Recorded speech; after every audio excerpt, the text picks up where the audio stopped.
अगर आप डीपली देखते हो तो इस पूरी दुनिया में जो सबसे ज्यादा जरूरी है वो है खाना, पीना और हवा। उसके बाद जो सबसे ज्यादा जरूरी चीज आती है वो है इलेक्ट्रिसिटी। क्योंकि अब जिस तरह का वर्ल्ड हमारा हो चुका है, अगर इलेक्ट्रिसिटी और बैटरी ना हो तो लोग एक जगह रुक जाएंगे। अब चलो थोड़ा ध्यान डालते हैं कि किस किस नेचुरल रिसोर्स से इलेक्ट्रिसिटी प्रोड्यूस किया जाता है। पहला है coal, nuclear, natural gas, hydro electricity, wind और ऑयल। ये 6 तरीके हैं जिससे हम इलेक्ट्रिसिटी प्रोड्यूस करते हैं। इसके अलावा और भी है like solar, thermal, tidal etcetera, लेकिन ये ज्यादा अमाउंट में नहीं होते हैं। 6 ऐसे तरीके हैं जिससे बहुत ही ज्यादा अमाउंट में इलेक्ट्रिसिटी को प्रोड्यूस किया जाता है, राइट। अगर हम विंड को साइड हटा देते हैं तो कोल, न्यूक्लियर और नेचुरल गैस आने वाले समय में पूरी तरह से ये खत्म हो जाएगी, जिस स्पीड से हम इसको निकाल रहे हैं और यूज कर रहे हैं। एक सवाल अपने आप से भी करो कि जो हम नेचुरल रिसोर्स जिस अमाउंट में बर्बाद कर रहे हैं वो आने वाले 400 साल में रहेंगे या नहीं रहेंगे। मुझे उम्मीद है कि बहुत सारे लोगों का यही जवाब है कि नहीं रहेगा,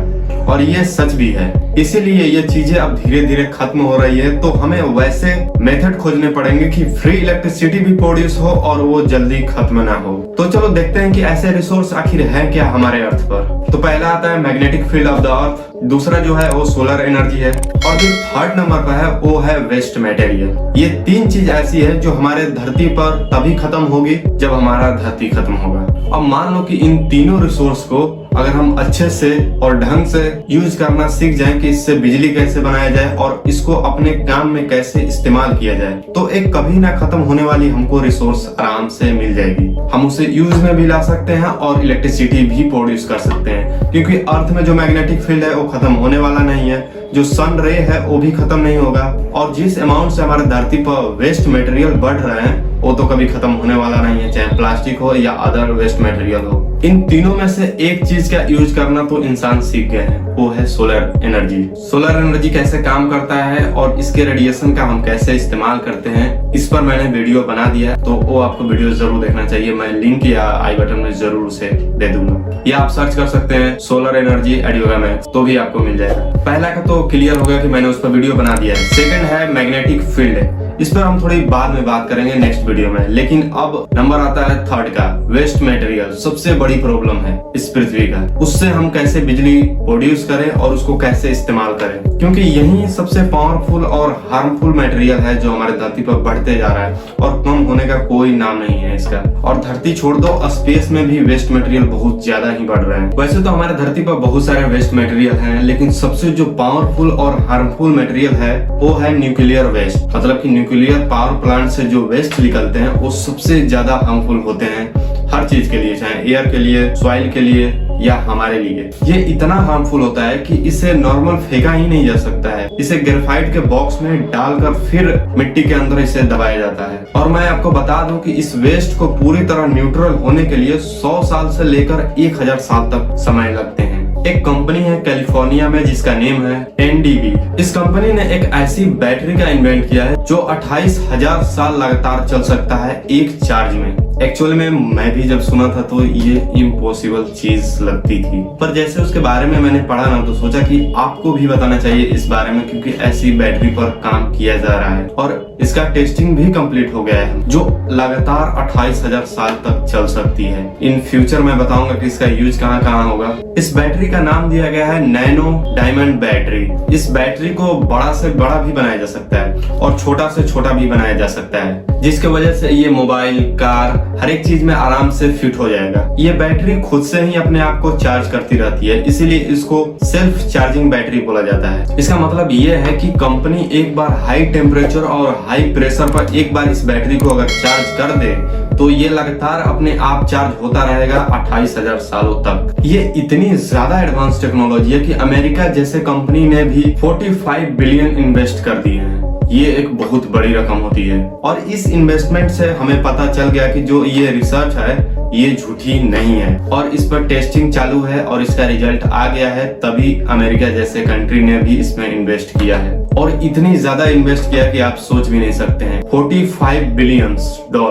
ये एक्चुअल में न्यूक्लियर वेस्ट से बनाया जाता है। अब किया क्या जाता है कि न्यूक्लियर वेस्ट को लिया जाता है, उसको गैस में कन्वर्ट किया जाता है पहले, उसके बाद हाई प्रेशर और हाई टेम्परेचर पर उसको डायमंड में कन्वर्ट किया जाता है, जिसको आर्टिफिशियल डायमंड बोलते हैं। फिर उसके बाद उसमें बहुत सारे इलेक्ट्रिक इंस्ट्रूमेंट यूज किए जाते हैं इस बैटरी को बनाने के लिए। ये बैटरी इतना ज्यादा पावरफुल है कि अगर हम सही लेवल पर काम करते हैं तो कार, एरोप्लेन, यहाँ तक कि रॉकेट में भी इसका इस्तेमाल कर सकते हैं। मैं इतनी देर से बता रहा हूँ, एक चीज पर ध्यान डाले कि ये कितनी बड़ी टेक्नोलॉजी है। हम साइंस फिक्शन फिल्म देखते हैं कि उसमें जो एयर शिप होते हैं वो लाइट की स्पीड से चलते हैं और उनका बैटरी खत्म नहीं होता है। इस प्लेनेट से उस प्लेनेट, उससे दूसरे प्लेनेट चले जाते हैं, बीच में तो पेट्रोल भरने वाला होता नहीं है। तो कैसे काम करते हैं? अगर सच में ये रॉकेट में फिट हो जाते हैं तो आप सोच रहे हो कितनी बड़ी टेक्नोलॉजी है। हम किसी भी प्लेनेट पर कोई भी चीज भेज सकते हैं, इसीलिए तो इसमें अमेरिका इतना इन्वेस्ट कर रहा है। जब हमारे पास कंप्यूटर नहीं था तो कंप्यूटर आने के बाद और उसके बाद इंटरनेट आने के बाद पूरी दुनिया ही चेंज हो गई, मतलब कि डिजिटल हो गई। अगर कंप्यूटर आने के बाद और इंटरनेट आने के बाद हम मॉडर्न हो गए तो ये बैटरी आने के बाद हम लोग सुपर मॉडर्न में कन्वर्ट हो जाएंगे। ये बैटरी इतनी क्लीन है कि इसमें मेंटेनेंस का भी कोई चार्ज नहीं लगता है, ना ही इसको मेंटेनेंस की जरूरत पड़ती है। एक बार चार्ज कर दिया उसके बाद जैसे सिया राम, अब उसके बाद यूज करते रहो जब तक तुम जिंदा हो। अब सवाल आता है कि इससे कोई हमारे लाइफ में डैमेज या कोई प्रॉब्लम आ सकती है, क्योंकि इतने पावरफुल चीज से इसे बनाया गया है न्यूक्लियर वेस्ट से, तो क्या हम इससे प्रॉब्लम झेल सकते हैं? टेंशन मत लो, परमाणु बम नहीं फट जाएगा। ये सिर्फ वेस्ट से बनाया जाता है और उसे गैस में कन्वर्ट करके, तो उतना टेंशन लेने की जरूरत नहीं है। कोई न्यूक्लियर बम नहीं फटने वाले हैं तुम्हारे फोन में। तो इसका सिंपल सा जवाब है कि इसका कोई नुकसान नहीं होगा, क्योंकि उसे हाईली प्रेशर और टेम्परेचर पर इस तरह से बना दिया जाता है कि वो डायमंड में कन्वर्ट हो जाता है। तो क्या तुम रिंग में डायमंड पहनते हो तो फट जाता है? नहीं। तो उसी तरह इसमें कोई नुकसान नहीं है। वैसे भी समझ में नहीं आया तो समझो कि हार्मफुल जो होता है वो न्यूक्लियर होता है, ये है न्यूक्लियर वेस्ट, राइट?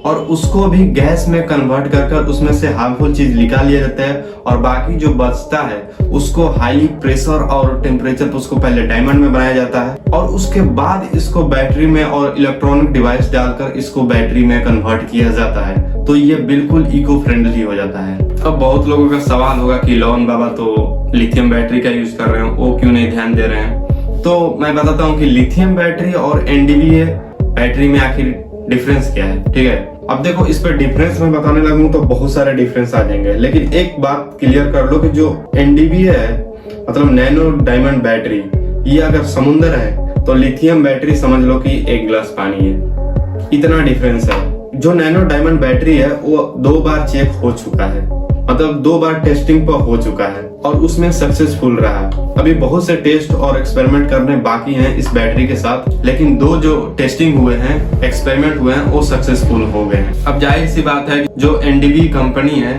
वो जैसे ही इसको लॉन्च करेगी तो इलोन बाबा के तो नजर में आएगा ही, और वो रुकने वाले तो है नहीं, क्योंकि वो भी नेचुरल रिसोर्स पर काम कर रहे हैं और ये बैटरी भी नेचुरल रिसोर्स पर ही काम कर रही है। तो ये एक अच्छा टेक्नोलॉजी है जो कि कार, एरोप्लेन या हमारे मोबाइल या अदर टेक्नोलॉजी डिवाइस को एक सही परफॉर्मेंस के लिए बैटरी बैकअप दे सकता है, जिसके लिए हम बहुत प्रॉब्लम फेस करते हैं। पर आपको प्रॉब्लम फेस करने की बिल्कुल जरूरत नहीं है। अगर आप फ्यूचर टेक्नोलॉजी में इंटरेस्टेड हैं तो बस आपको नीचे लाल रंग का सब्सक्राइब बटन मिल जाएगा, उसको दबाना है। और एक चीज जो है ना कि जैसे कि मैंने प्लेलिस्ट बनाया है फ्यूचर टेक्नोलॉजी का, ठीक है, तो इंटरेस्टेड हो तो उस प्लेलिस्ट में बहुत सारी चीजें है सिर्फ आपके लिए, बस आपके लिए, अगर इंटरेस्टेड हो तो फ्यूचर टेक्नोलॉजी में, क्योंकि बहुत मजा आने वाला है अगर खोल कर देखोगे तो जाओ खोल कर देखो। तब तक के लिए मिलते हैं नेक्स्ट वीडियो में। Bye bye.